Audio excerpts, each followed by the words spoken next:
اعوذ باللہ السمیع العلیم من الشیطان الرجیم بسم اللہ الرحمن الرحیم الحمد للہ رب العالمین الصلاة والسلام علی سیدنا و نبینا ابی القاسم محمد وعلى أهل بيته الطيبين الطاهرين المعصومين أما بعد فقد قال الله سبحانه وتعالى في كتابه الحكيم بسم الله الرحمن الرحيم رسلا قد قصصناهم عليك من قبل ورسلا لم نقصصهم عليك وكلم الله موسى تكليما رسلا مبشرين ومنذرين لئلا يكون للناس على الله حجة بعد الرسل وكان الله عزيزا حكيما صلوات پڑھے محمد و آل محمد.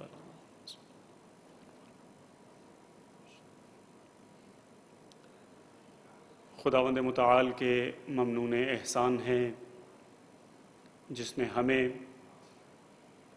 یہ توفیق عنایت فرمائی کہ ان ایام اعزاء میں ذکر اہل بیت کے سلسلے کو آگے بڑھائیں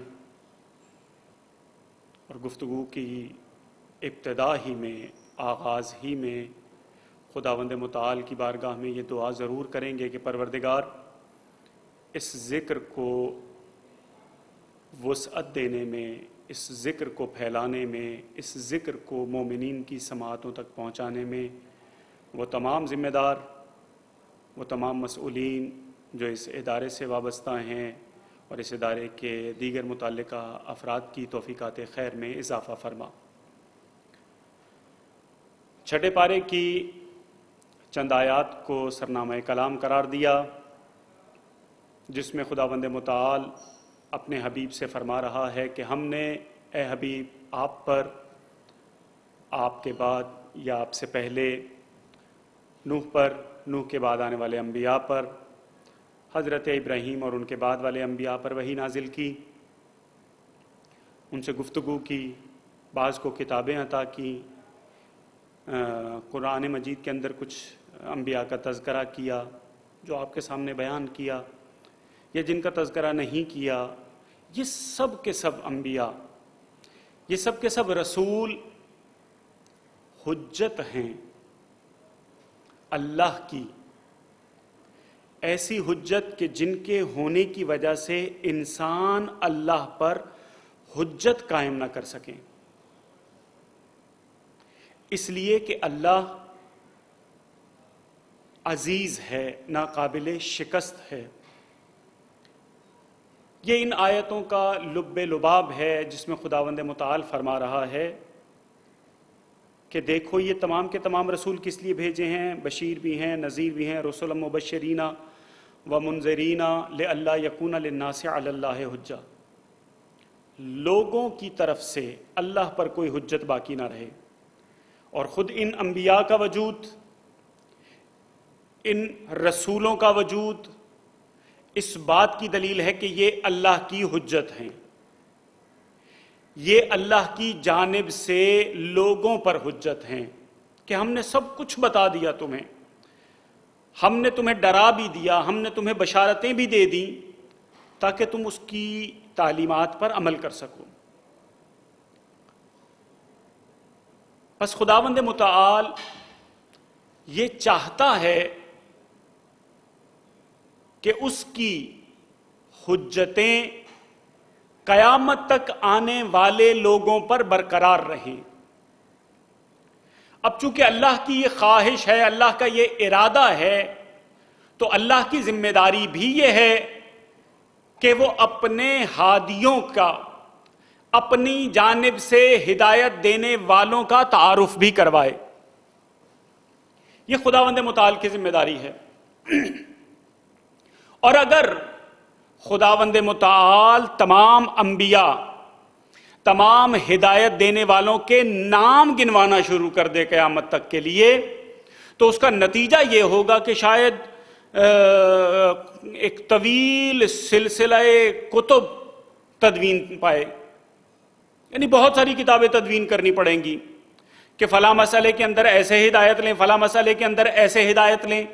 تو خداوند متعال نے اپنے کچھ ہادیوں کا اہتمام فرمایا، اور ان ہادیوں کے تعارف کے لیے، اس لیے کہ اللہ کا ہادی جب بھی آتا ہے، اللہ کی طرف سے ہدایت کرنے والے جب بھی آتے ہیں تو ان کا مقابلہ بہت کیا جاتا ہے، ان کے خلاف اقدامات بہت کیے جاتے ہیں، ان کی بات نہیں سنی جاتی. تو اللہ نے یہاں ہدایت کا انتظام کچھ ایسا کیا کہ دیکھو میں تمہارے لیے کچھ اصول بیان کر دیتا ہوں، ان اصولوں کی روشنی میں تم نے ہادیوں کو پہچاننا ہے. تو اللہ نے اپنے کچھ انبیاء کا انتخاب کیا، اور ان منتخب انبیاء کا تذکرہ قرآن مجید میں کر دیا، اور رسول اللہ سے کہہ بھی دیا کہ رسولاً قد قصصناہم علیک من قبل، اے حبیب جن انبیاء کا تذکرہ ہم نے آپ کے ساتھ کیا ہے یہ وہ رسول ہیں کہ جن کے ذریعے سے حجت قائم ہو سکتی ہے، یہ وہ اللہ کے نمائندے ہیں جن کے ذریعے سے حجت قائم ہو سکتی ہے، یہ اللہ کے ایسے نمائندے ہیں جن کو دیکھ کر آپ اپنے لیے ہادی کا انتخاب کر سکتے ہیں، اپنے ہادیوں کو پہچان سکتے ہیں. یہ اللہ کا طریقہ کار ہے. اور ہم اسی اصول کو لے کر چند انبیاء کا تذکرہ کریں گے اور دیکھیں گے کہ خدا کہاں ان انبیاء کے تذکرے کے ذریعے سے اپنے ہادیوں کو پہچنوا رہا ہے. تو سب سے پہلا خلیفہ، سب سے پہلا ہادی، سب سے پہلی ہستی جس کا اللہ نے تعارف کروایا، اس تعارف کا آغاز اللہ نے فرشتوں کے سامنے کیا. قال انی جاعل فی الارض خلیفہ، کہ اے فرشتو میں زمین میں اپنا خلیفہ بنانے لگا ہوں، میں زمین میں اپنی حجت بھیجنے لگا ہوں، میں زمین میں اپنا نمائندہ بنانے لگا ہوں. بس یہ سنتے ہی یہ پہلا خلیفہ، پہلا نمائندہ، پہلی ہستی جس کا تذکرہ قرآن مجید کے اندر کیا گیا، ان انبیاء میں سے جن کا تذکرہ ہوا ہے. تو حضرت آدم کا وجود کس طرح سے ہمارے لیے ہدایت کا سبب ہے، حضرت آدم کا وجود کس طرح سے قیامت تک کے لیے آنے والے انسانوں کو ہدایت کا پیغام دے رہا ہے. حضرت آدم کی زندگی سے، حضرت آدم کے بارے میں موجود چند آیات سے ہم کس طرح سے پہچان سکتے ہیں کہ ہمارے زمانے کا ہادی کون ہے.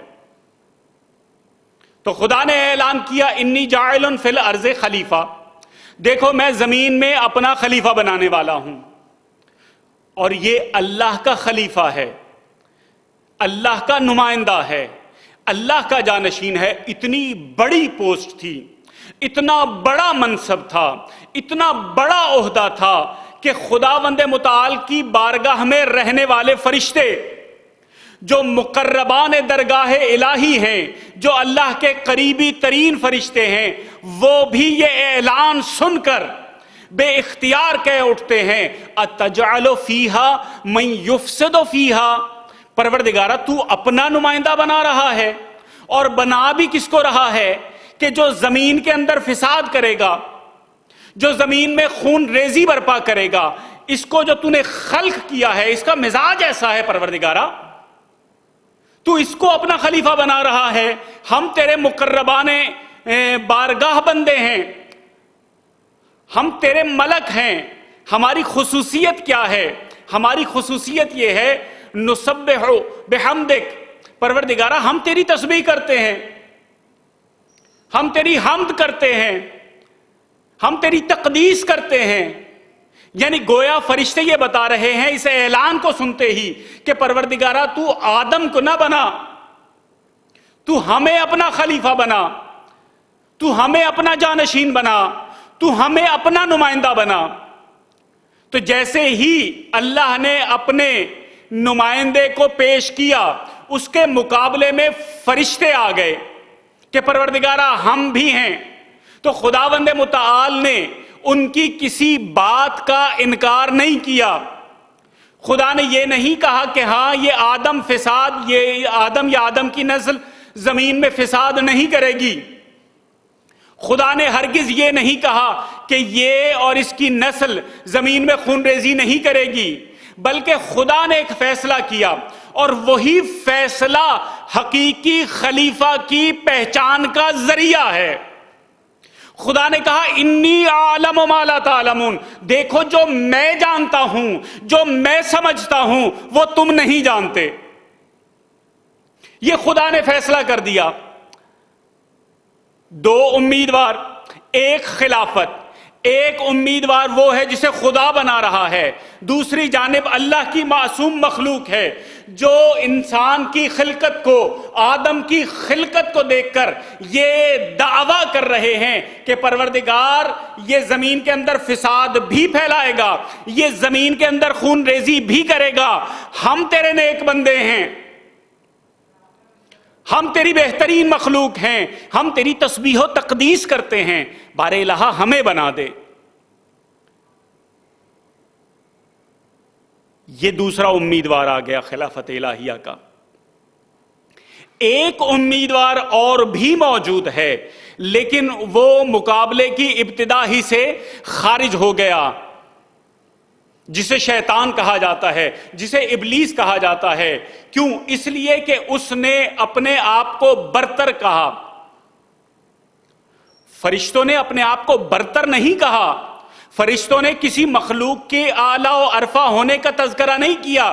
فرشتوں نے کہا خدایا یہ بھی تیری مخلوق، لیکن اس کی ساخت ایسی ہے کہ یہ کرے گا، یہ فساد کرے گا، یہ خون بہائے گا۔ پروردگارہ ہمیں تو نے ایسا بنایا ہے کہ ہم تیری تسبیح و تقدیس کریں گے، لیکن شیطان خلافت کا حقدار بنانے کی کوشش کر رہا ہے، اپنے آپ کو ثابت کر رہا ہے کہ میں خلافت کا حقدار ہوں، لیکن وہ اپنے آپ کو خلافت کا حقدار اپنے آپ کو بہتر کہہ کر کر رہا ہے۔ انا خیر منہ خلقتنی من نار، خدایا میں اس سے بہتر ہوں، تو نے مجھے آگ سے پیدا کیا، اسے مٹی سے پیدا کیا، لہذا میں اس سے بہتر ہوں۔ کہنے کو شیطان بھی یہی کہہ رہا ہے کہ مجھے اپنا خلیفہ بنا دے۔ تین مقابلے میں تین گروہ آ گئے ہیں، تین افراد ہیں خلافت الہیہ کے عہدہ سنبھالنے کے لیے۔ خلافت الہیہ کے منصب پر فائز ہونے کے لیے آدم ہے، فرشتے ہیں، شیطان ہے۔ شیطان کا مسئلہ کیا ہے؟ شیطان کا مسئلہ یہ ہے کہ وہ اپنے آپ کو برتر سمجھ رہا ہے، اپنے آپ کو اعلیٰ سمجھ رہا ہے۔ انشاءاللہ شیطان کے حوالے سے بھی گفتگو ہوگی، لیکن یہاں پر جو دو بنیادی امیدوار ہیں، ایک طرف آدم ہیں، ایک طرف فرشتے ہیں، ان دونوں کے درمیان جو مقابلہ ہو رہا ہے، ان دونوں کے درمیان جو خلافت کے حوالے سے بات ہو رہی ہے، خداوند متعال اس کا فیصلہ کیسے کر رہا ہے؟ فرشتے بھی اللہ کی مخلوق، اور ایسی مخلوق جو معصیت کا شکار نہیں ہو رہے، جنہوں نے اللہ کی معصیت نہیں کی، اور دوسری جانب آدم ہے، ابھی خلقت کے ابتدائی مراحل میں ہے، دونوں موجود ہیں۔ خداوند متعال فرماتا ہے انی اعلم ما لا تعلمون، دیکھو جو میں جانتا ہوں وہ تم نہیں جانتے۔ خلیفہ میں اس کو بناؤں گا جو ایک معیار پر پورا اترے گا، اور وہ معیار اللہ نے یہ کہہ کر بتا دیا کہ دیکھو معیار علم ہے۔ اللہ کا خلیفہ وہ بنے گا جو علم میں اعلیٰ ہوگا۔ وَعَلَّمَ آدَمَ الْأَسْمَاءَ كُلَّهَا، اللہ نے کیا کیا کہ دو امیدوار سامنے آئے ایک مقابلے کے لیے، دو کینڈیڈیٹ سامنے آئے، ایک طرف فرشتے ہیں، ایک طرف آدم ہے، ایک طرف فرشتے دوسری طرف آدم۔ ان دونوں کے مقابلے کے لیے اللہ نے کیا کیا؟ وَعَلَّمَ آدَمَ الْأَسْمَاءَ كُلَّهَا، اللہ نے تمام کے تمام نام آدم کو سکھا دیے، اللہ نے تمام نام آدم کو سکھا دیے، اور اس کے بعد مقابلے کا آغاز ہوا۔ وہ کس طرح سے؟ قرآن مجید کی آیت ہے ثم عرضهم علی الملائکۃ وقال انبئونی باسماء ہؤلاء. یہاں پر تھوڑا سا بس ترجمے کی جانب توجہ کیجئے گا. اللہ نے آدم کو اسماء سکھائے اور اسماء سکھانے کے بعد ان کو، یہ ترجمہ عام طور پر پیش کر دیا جاتا ہے، میں ابھی اس کی مزید وضاحت کرتا ہوں. پھر ان کو فرشتوں کے سامنے پیش کیا اور فرشتوں کے سامنے پیش کرنے کے بعد اللہ نے کہا انبئونی باسماء ہؤلاء، مجھے ان اسماء کا بارے میں خبر دو. جب فرشتوں سے یہ تقاضا کیا گیا کہ ان اسماء کے بارے میں مجھے بتاؤ، تو فرشتوں نے جو کچھ جانتے تھے اس کے حوالے سے کہا کہ لا علم لنا الا ما علمتنا، ہمیں تو علم ہی نہیں ہے سوائے اس کے کہ جو کچھ تو نے سکھایا ہے. آدمی جب سادہ لفظوں میں، سادہ سے انداز سے یہ ترجمہ کر کے گزر جاتا ہے تو گویا کہ ایک تصور یہ نمایاں ہوتا ہے کہ خدا نے ایک ایسا مقابلہ کروایا جو برابری کی بنیاد پر نہیں تھا.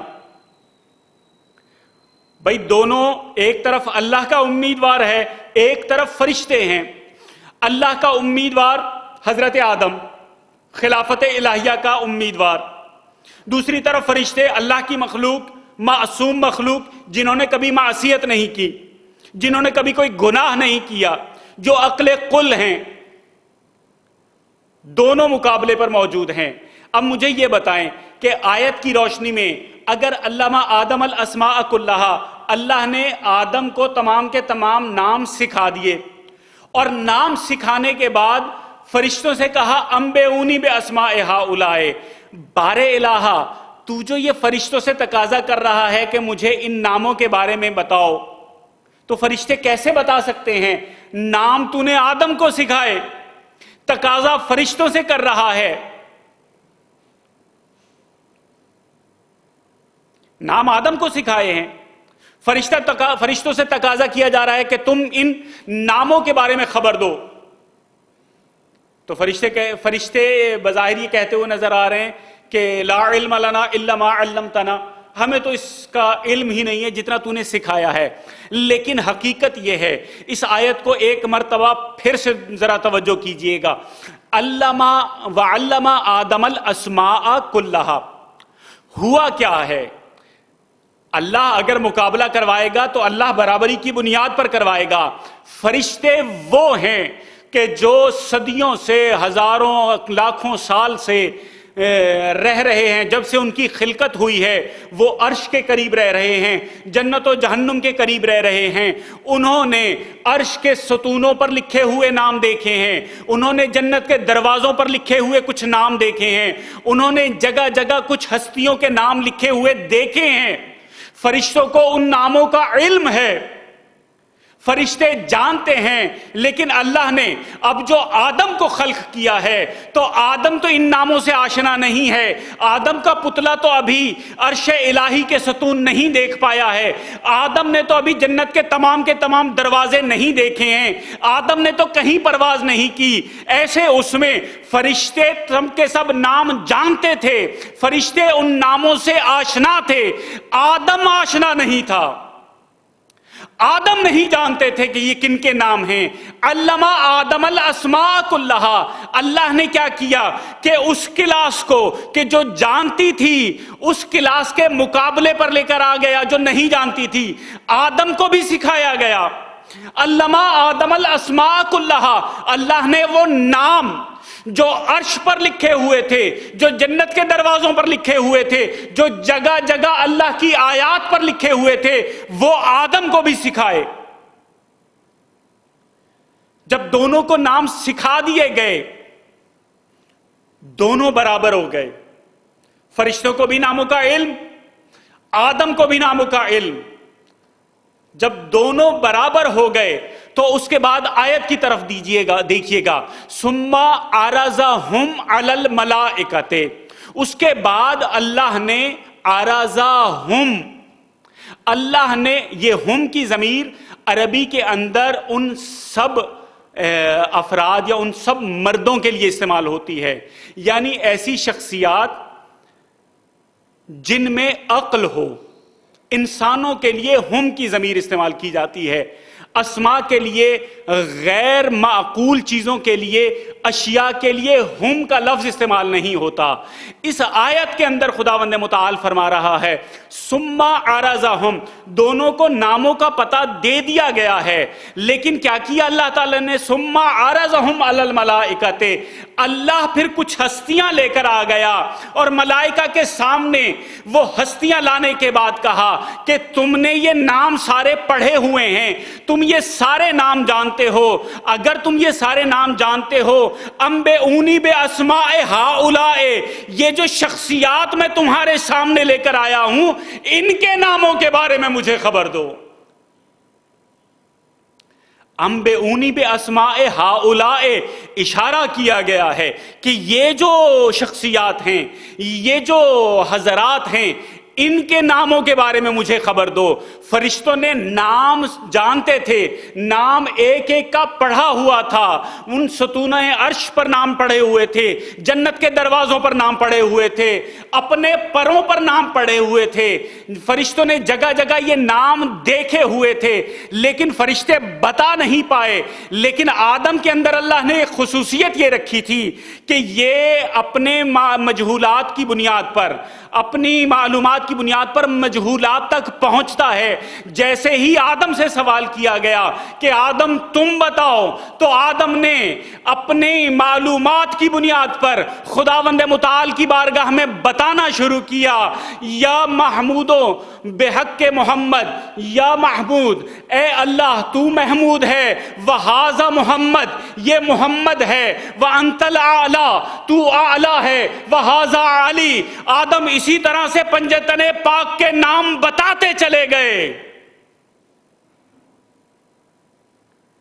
انت فاطر السماوات وہذا فاطمہ، انت المحسن وہذا حسن، انت قدیم الاحسان وہذا حسین۔ یہ کر کے ایک ایک کر کے حضرت آدم تمام کے تمام ہستیوں کے نام بتاتے چلے گئے۔ بس جیسے ہی آدم نے وہ تمام کے تمام نام بتائے، ساتھ ہی خداوند متعال نے کہہ دیا کہ دیکھو جو میں جانتا تھا وہ تم نہیں جانتے۔ فرشتے بھی خاموش ہو گئے، اس لیے کہ فرشتے یہ جان رہے تھے کہ یہ نام ہم نے بھی پڑھے ہوئے ہیں، ہم نے بھی دیکھے ہوئے ہیں، لیکن ہم ان ناموں کو پہچان نہیں پائے۔ ہم اس نام کو اس شخصیت پر، اس ذات پر تطبیق نہیں دے پائے، ہم یہ نہیں بتا پائے کہ یہ نام کس کا نام ہے، لیکن آدم نے بتا دیا۔ پس آدم کا اور فرشتوں کا جو مقابلہ ہوا، اس کے اندر آدم نے جو فتح پائی، جو کامیابی حاصل کی، اس کی بنیاد تھی علم۔ آدم نے جو کامیابی حاصل کی، آدم جو فرشتوں سے آگے بڑھ گئے، وہ کس بنیاد پر؟ وہ علم کی بنیاد پر۔ پس اس کا مطلب یہ ہے کہ اگر ہم یہ جاننا چاہتے ہیں کہ قیامت تک، میں اپنے موضوع کی طرف آ رہا ہوں، بنیادی طور پر ہمارا موضوع، بس اپنے موضوع سے متصل ہو رہا ہوں کہ موضوع کے مطابق ہم یہ کہہ چکے ہیں، ہمارا یہ دعویٰ ہے کہ اللہ نے جس نبی کا بھی قرآن مجید میں تذکرہ کیا ہے، وہ تذکرہ اس لیے کیا ہے کہ تاکہ آپ اس نبی کے تذکرے کو پڑھیں، وہاں سے اصول کو سمجھیں اور اس اصول کی بنیاد پر اپنے لیے ہادی کا انتخاب کر لیں، اپنے لیے ایسی ہستی کو پہچان لیں کہ جو خدا کی طرف سے منسوب ہے۔ یہ اصول ہے، یہ دعویٰ ہے۔ آدم کے اس واقعے کو، اس مختصر سے حصے کو پڑھنے کے بعد سب سے پہلی بات جو سمجھ میں آ رہی ہے وہ ہے علم۔ آدم کے مقابلے میں جو مقابلہ کرنے کے لیے فرشتے آئے تھے، وہ اللہ کی معصوم مخلوق تھی، اللہ کی سب سے برتر مخلوق تھی، لیکن آدم سے کامیاب کیوں نہ ہو پائے، آدم سے جیت کیوں نہ پائے؟ اس لیے کہ آدم کے پاس علم تھا، اور علم بھی ایسا کہ وہ اس علم کے ذریعے سے مزید علوم کو حاصل کر سکتے تھے۔ مزید گوشوں کو کھول سکتے تھے، لیکن فرشتوں کے پاس جو علم تھا، فرشتوں کے پاس علم اعلیٰ تھا، لیکن فرشتوں کے اندر یہ صلاحیت نہیں تھی کہ اس ایک باب سے دوسرا باب کھول سکیں۔ ارے اگر پوری کی پوری تاریخ اسلام کھنگال مارو تو آپ کو صرف اور صرف ایک ہستی ایسی ملے گی جو یہ کہتی ہوئی نظر آئے گی کہ مجھے نبی نے علم کے 1000 باب تعلیم دیے ہیں، ان 1000 ابواب سے ہر باب سے علی 1000 باب مزید نکال سکتا ہے۔ علی کے اندر یہ صلاحیت ہے کہ وہ ایک باب سے 1000 باب نکال لے۔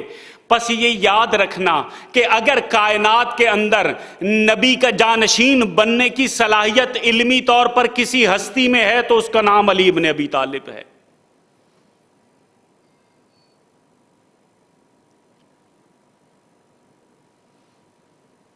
اگر کسی کو اپنا ہادی خدا کی بارگاہ میں حجت کے طور پر انتخاب کرنا ہے تو علم کی بنیاد پر کیجئے گا۔ اور ایک بات اور کہتا چلوں کہ اگر فرشتے آدم سے مقابلہ کر رہے ہیں تو جو فرشتوں نے کسی ایسے کو، کسی ایسی شخصیت کو، کسی ایسے ہدایت کرنے والے کو اپنا ہادی اور امام منتخب کیجئے گا جو کم از کم فرشتوں کے دعوے کو جھوٹا ثابت کر سکے۔ فرشتوں نے کہا تھا نا کہ خدایا تو اس کو خلیفہ بنا رہا ہے، تو اس کو اپنا نمائندہ بنا رہا ہے جو زمین میں فساد کرے گا، جو زمین میں خون ریزی کرے گا۔ تو اگر اپنے لیے کوئی ہادی بنانا ہے تو ایسی ہستی ضرور تلاش کیجئے گا جو یہ کہتی ہوئی نظر آئے انی لم اخرجو اشرن ولا بطرن ولا ظالمن ولا مفسدہ۔ امام حسین مدینے سے نکلتے ہوئے یہ جو کہتے ہوئے چلے جا رہے ہیں کہ میں خروج کے لیے جو نکلا ہوں، میں خون بہانے نہیں نکلا، میں امت کے اندر فساد کرنے کے لیے نہیں نکلا، میں امت کے اندر کسی تفریق کو پیدا کرنے کے لیے نہیں جا رہا ہوں، میں کوئی ظلم کرنے نہیں جا رہا۔ جب حضرت امام حسین یہ کہتے ہوئے نکلتے ہیں گویا فرشتوں کے اس دعوے کا انکار کر رہے ہیں جنہوں نے یہ کہا تھا کہ خدایا تو ایسے کو نمائندہ بنا رہا ہے کہ جو زمین میں خون ریزی کرے گا، جو زمین میں فساد کرے گا۔ حسین ابن علی نے یہ بتایا کہ میں اللہ کا نمائندہ ہوں لیکن خون ریزی کرنے کے لیے نہیں جا رہا، ظلم کرنے کے لیے نہیں جا رہا، زمین میں فساد پھیلانے کے لیے نہیں جا رہا۔ میں تو نانا کی امت کی اصلاح کے لیے جا رہا ہوں، میں تو بھلائی اور خیر خواہی کے لیے جا رہا ہوں۔ کاروان حسین انسانوں کی بھلائی کے لیے آگے بڑھ رہا ہے، انسانوں کی خیر خواہی کے لیے آگے بڑھ رہا ہے۔ ایک بھی فرد اگر اس میں ہدایت پانے کا جذبہ موجود ہے تو حسین اس کی ہدایت کا پورا سامان کرنے کے لیے جا رہا ہے۔ منزل شراف پر امام حسین سقائے عطاشی کربلا ابو الفضل العباس سے کہتے ہیں عباس پانی کا زیادہ انتظام کر لینا، عباس جتنے مشکیزیں ہیں ان میں پانی بھر لیا جائے۔ ابو الفضل العباس نے پانی جتنا ممکن تھا وہ اپنے ہمراہ لیا اور لے کر اگلی منزل کی جانب روانہ ہوئے۔ ابھی جا رہے ہیں، راستے میں کہ ایک ٹیلے پر جیسے ہی امام حسین اور ان کے ساتھیوں کا قافلہ بلندی پر چڑھتا ہے، ایک دم سے ایک شخص فَكَبَّرَ أَحَدٌ مِّن رِّجَالِهِ، امام کے لشکر میں ایک شخص نے نعرہ تکبیر بلند کیا، اللہ اکبر۔ امام حسین اپنی سواری کو آگے لے کر بڑھے اور کہا اے عبداللہ، اے اللہ کے بندے، نعرہ تکبیر کیوں بلند کر رہے ہو؟ کہا کہ مولا دور نخلستان نظر آ رہا ہے، مولا پڑاؤ کی جگہ نظر آ رہی ہے۔ اتنے میں یہ آواز سن کر بنی اسد کے کچھ لوگوں نے کہا کہ مولا ہم اس راستے پر آتے جاتے رہتے ہیں، یہ کوئی ایسا مقام نہیں ہے جہاں کھجوریں ہوں، جہاں نخلستان ہو، جہاں پڑاؤ ڈالا جا سکے، ایسا کچھ نہیں ہے۔ مولا نے کہا کہ پھر تم کیا دیکھ رہے ہو؟ دیکھ کر کہتے ہیں آقا ہمیں گھوڑوں کی گردنیں نظر آ رہی ہیں، آقا یہ نیزے ہیں، یہ گھڑ سوار لشکر ہے جو ہماری طرف آ رہا ہے۔ امام کہتے ہیں کہ ان کے آنے سے پہلے کسی ایسی منزل پر قیام کرو کہ جہاں ان کا استقبال کیا جا سکے۔ بس قافلہ حسین نے منزل ذو حسن پر اپنے خیمے لگا دیے۔ خیمے نہیں لگائے بلکہ خیمے لگانے سے پہلے امام نے حکم دیا، عباس، علی اکبر، حر آ رہا ہے، اس کا لشکر پیاسا ہے، ان کے پانی کا انتظام کرو۔ بس اس سے پہلے کہ حر کا 1000 کا لشکر خیام حسین کے قریب پہنچتا، جوانوں نے مشکیزیں اٹھا لیے، اور مشکیزیں اٹھا کر جیسے جیسے یہ قافلہ پہنچتا چلا جا رہا تھا سب کو پانی پلا رہے تھے، جانوروں کو بھی پانی پلایا جا رہا تھا۔ اور جانتے ہیں کس طرح سے بنی ہاشم کے جوان، امام کے آوان و انصار ڈھالوں میں پانی لے کر کھڑے ہو جاتے، کسی بھی جانور کے سامنے سے اس وقت تک ڈھال کو ہٹایا نہیں جاتا تھا جب تک وہ جانور 2-3 مرتبہ پی کر اپنے سر کو بلند نہیں کر لیتا تھا، اس وقت تک یہ جوان پانی جانور کے سامنے سے نہیں ہٹاتے تھے۔ اتنی دیر میں بڑی معروف روایت ہے کہ علی ابن طعان جو اس قافلے میں ذرا دیر سے پہنچا، جس کا اونٹ، جس کی سواری تھوڑی سی ضعیف تھی، یہ شخص جب پہنچا ہے تو پیاس کی شدت سے لرزہ طاری تھا۔ مولا نے اسے آواز دے کر کہا کہ ابن طعان اپنے اونٹ کو بٹھا دو، اپنے اونٹ کو بٹھا دو۔ مولا اونٹ بٹھانے کے لیے کہہ رہے ہیں، لیکن پیاس کی شدت کی وجہ سے اس کی سمجھ میں نہیں آ رہا کہ میں کیا کروں، مجھ سے کس چیز کا تقاضا کیا جا رہا ہے۔ یہاں تک کہ خود امام حسین نے آگے بڑھ کر اس کے اونٹ کو بٹھایا، اور اس کے بعد امام نے اس کو پانی پلانے والے نوجوان سے مشکیزہ لے کر پانی پلایا، اپنے ہاتھوں سے حسین ابن علی نے ابن طعان کو پانی پلایا۔ یہ وہ شخص تھا کہ جس کو حسین ابن علی نے اپنے ہاتھ سے پانی پلایا۔ اے حر، اے کاروان حر، ذرا دیکھو تو صحیح تمہیں کون پانی پلا رہا ہے؟ تمہیں حسین ابن علی اپنے ہاتھ سے پانی پلا رہے ہیں۔ اور اے کاروان حر، ذرا اپنی حالت پر ایک نظر تو ڈالو، ذرا دیکھو تو صحیح کہ تم کتنا مختصر سا سفر کر کے آئے ہو۔ کوفہ کوئی زیادہ دور تو نہیں تھا، 1 دن کی مسافت تھی، 1 دن کی مسافت نے سواریوں پر سوار ہو کر آئے ہو، تمہیں زیادہ دھوپ کی تمازت نے تنگ نہیں کیا، سواریوں پر سوار ہو کر آئے ہو، لیکن تمہاری کیفیت کیا ہے؟ تمہارے ہاتھ کانپ رہے ہیں، تم پانی نہیں پی پا رہے۔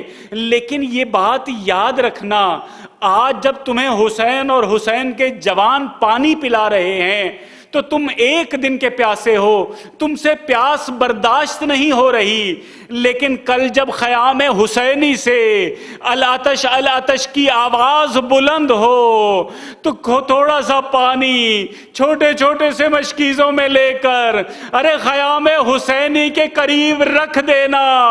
کم از کم حل جزاء الاحسان الا الاحسان کی اس آیت کا ترجمہ تو ہو جائے گا، اس آیت کی تفسیر تو ہو جائے گی کہ تمہارے اندر کچھ نہ کچھ مسلمانی تو پائی جاتی تھی، کہ کچھ نہ کچھ پانی تو حسین کے خیام کے قریب پہنچا دیا، لیکن عزادارو ایسا نہیں ہوا۔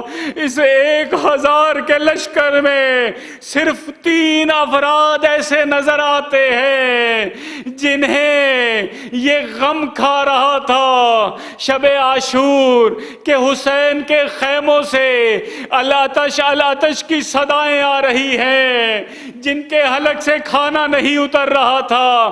روایات بتاتی ہیں کہ حسین حر کا غلام حر کو بلانے کے لیے آتا ہے بار بار کہ اے حر، شب عاشور ہے، کل جنگ ہے، نہیں معلوم جنگ کتنی دیر تک جاری رہے، حر کا پتہ نہیں سارا دن تم کھانا کھا پاؤ گے یا نہیں کھانا کھا سکو گے، حر آؤ آج رات کچھ کھانا کھا لو۔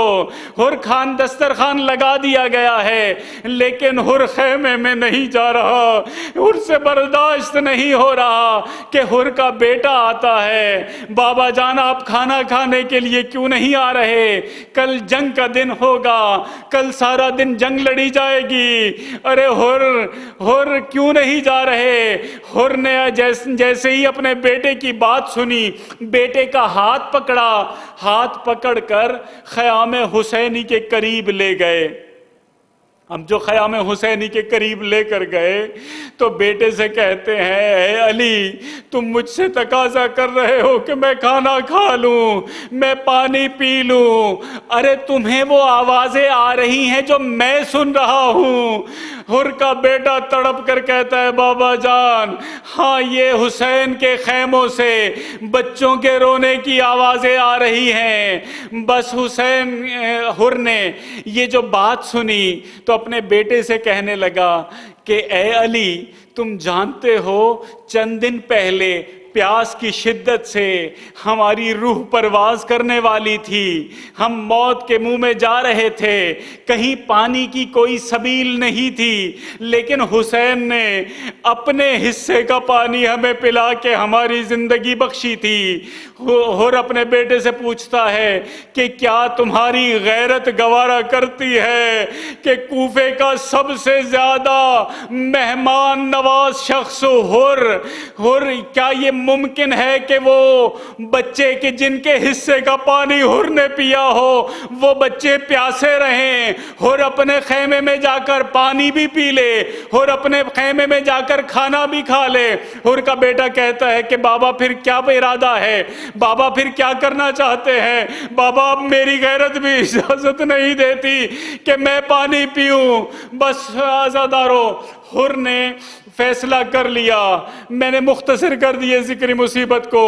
حر اپنے بیٹے کو لے کر حسین کے پاس آ گئے، حر اپنے بیٹے کو لے کر حسین کی خدمت میں آئے، توبہ کی، حسین نے حر کو قبول کیا، حر کو اجازت دی۔ اب جو حر جانے لگا تو حر نے اپنے جانے سے پہلے اپنے بیٹے کو روانہ کیا کہ میں اپنے بیٹے کو اپنے سے پہلے روانہ کروں گا۔ حر کا بیٹا گیا ہے، حر کا بیٹا جیسے ہی گیا دشمن نے چاروں طرف سے گھیر کر حر کے بیٹے کو شہید کر دیا۔ جیسے ہی حر کا بیٹا زین سے گرنے لگا کہا السلام علیک یا ابتا، یا ابتا ہو ادرکنی، اے بابا میرا سلام ہو، اے بابا مجھے درک کیجئے، اے بابا میری مدد کو آئیے۔ اب جو حر آگے بڑھنے لگا حسین نے روک دیا۔ حر یاد رکھو، بوڑھا باپ جوان کی لاش پر نہیں جاتا۔ میں کہوں گا باقا آپ نے صحیح کہا کہ بوڑھا باپ جوان کی لاش پر نہیں جاتا۔ ارے یہ بات زینب کبریٰ نے بھی سن لی تھی۔ جیسے ہی علی اکبر نے آواز دی یا ابتا ہو ادرکنی، سیدہ زینب نے خیمہ چھوڑا۔ ارے بوڑھا باپ جوان کی لاش پر نہیں جاتا۔ الا لعنت اللہ علی القوم الظالمین وسيعلم الذین ظلموا أي منقلب ينقلبون۔ ماتم حسین۔